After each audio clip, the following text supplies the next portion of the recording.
respected MLAs on the dais, our Honorable MLA of Nongstoin constituency, our Briew, and our Honorable MLA from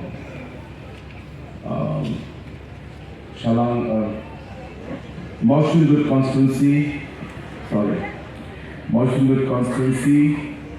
Bamathalias, our former MLA of Nongstoin constituency, Macmillan, all the other dignitaries who are present on the dais, and the project proponents who are present out here, and all the officials of different departments and of the administration, and my dear citizens who have gathered here to be part of this felicitation program. At the very outset, I would like to thank the project proponents and the department and the administration for organizing this wonderful program that we are having here today. But while we do this, I must also say that this is not a felicitation as such for the government or for me, but this program is really a moment which each and every one of us should be very happy about, very joyful, as our DC had mentioned, and relieved, as they had mentioned. Because what we are here to witness and here to, in a way, celebrate is something that is going to change the lives of hundreds and thousands of people. It is going to give back the rights that each and every one of you had in the past. I still remember that in 2014, when the NJT had suddenly put a ban on coal mining, thousands and thousands of families were devastated. Lakhs and lakhs of people were unemployed. People were not able to take care of their children.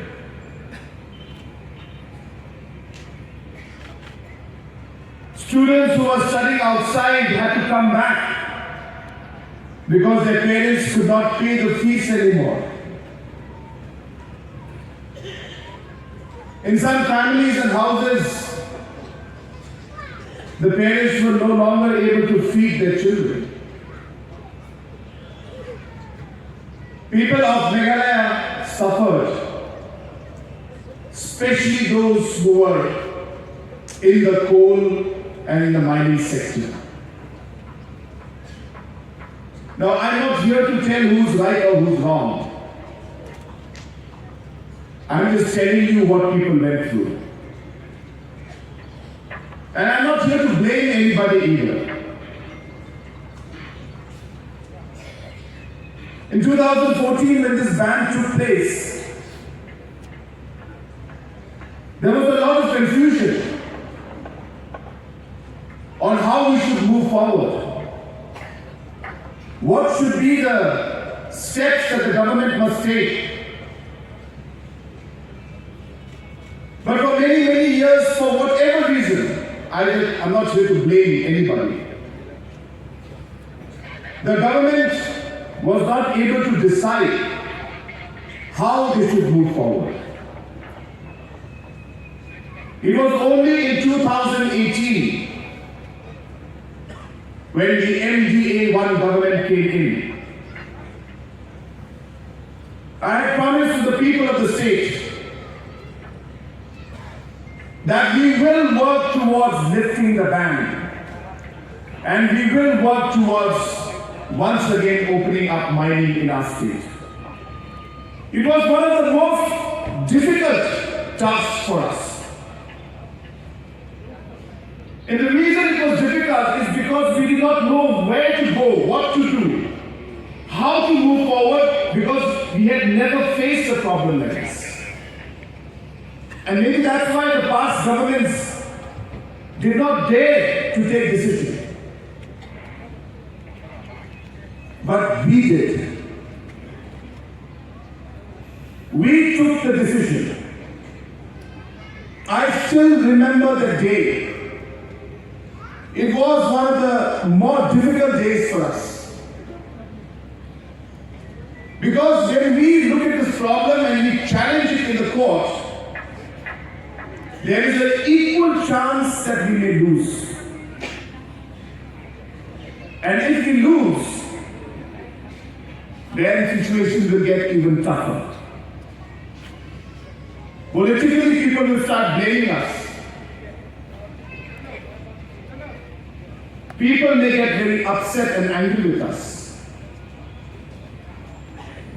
But then, as your Chief Minister, I took that tough decision. I told our legal team,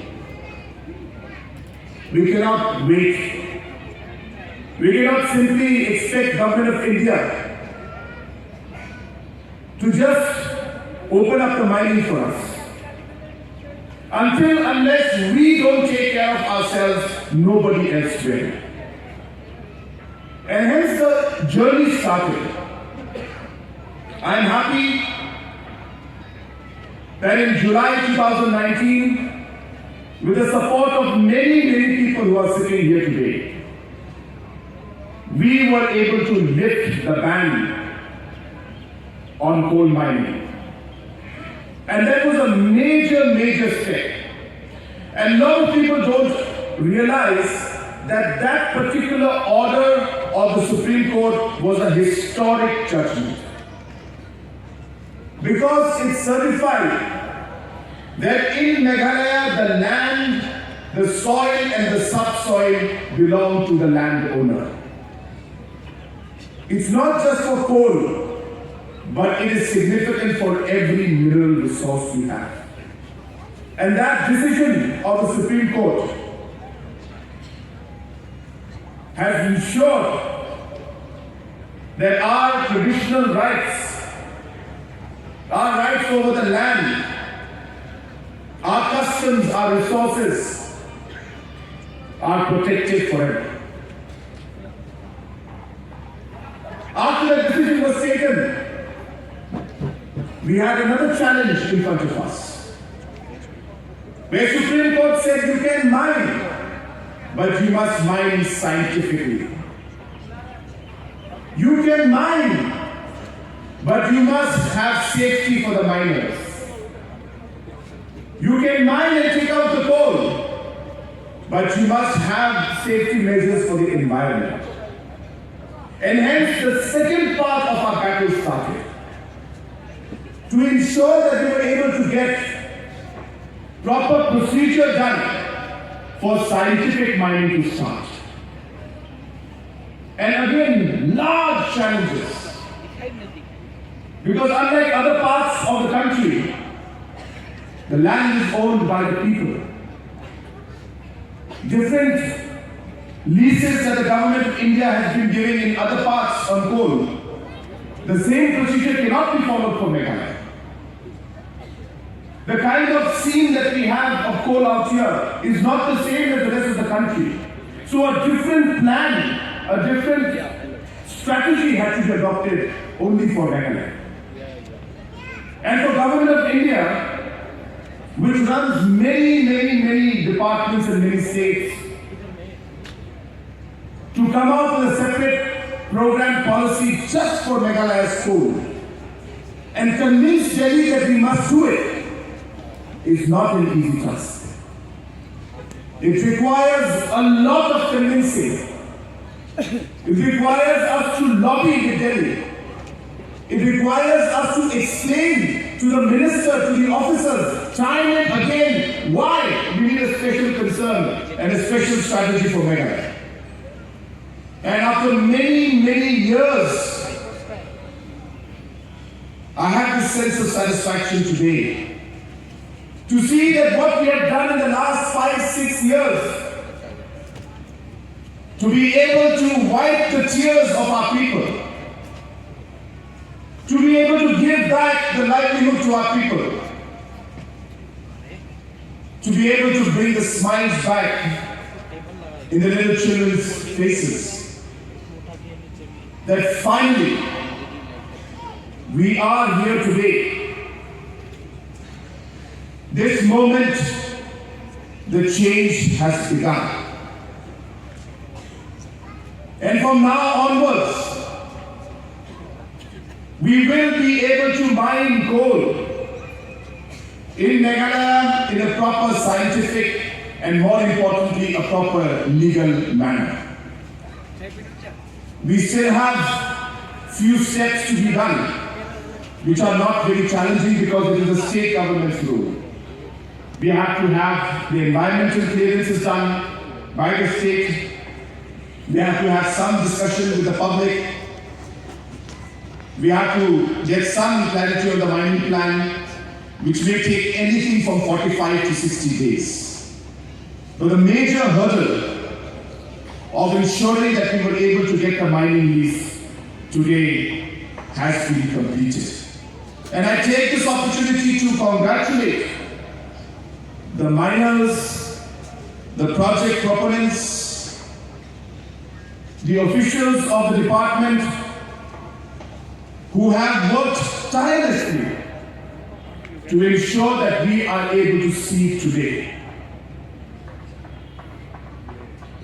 I'm told that there are some leaders who have come here and are giving different political lectures, saying that if we were in government, then why only 4? We would have given to everybody. Let me remind those leaders that when this coal ban took place, you were in the assembly. It was when you were MLAs that the coal mine ban took place. What did you do about it then? Nothing. Friends, it's very easy to talk. Very easy to give lecture. But a true leader's qualities are in delivering what they promise. Leaders don't need to speak much. We need to act.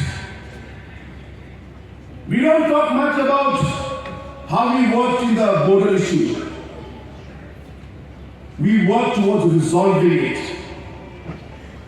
We don't talk much about the mining issue that we have. We don't give big lectures. Maybe this is the first time I'm speaking on this issue. We ensure that it is opened. There have been challenges that we face. Many political leaders will come and try to take political advantage. I appeal to all of them. This is a matter of people's lives. This is a matter of people's livelihood. Don't play politics with people's lives. We are here to ensure that our people's rights are protected. For the last many centuries, our people have been mining the coal. There are challenges, environmental issues, mining safety issues, but we will overcome all of this.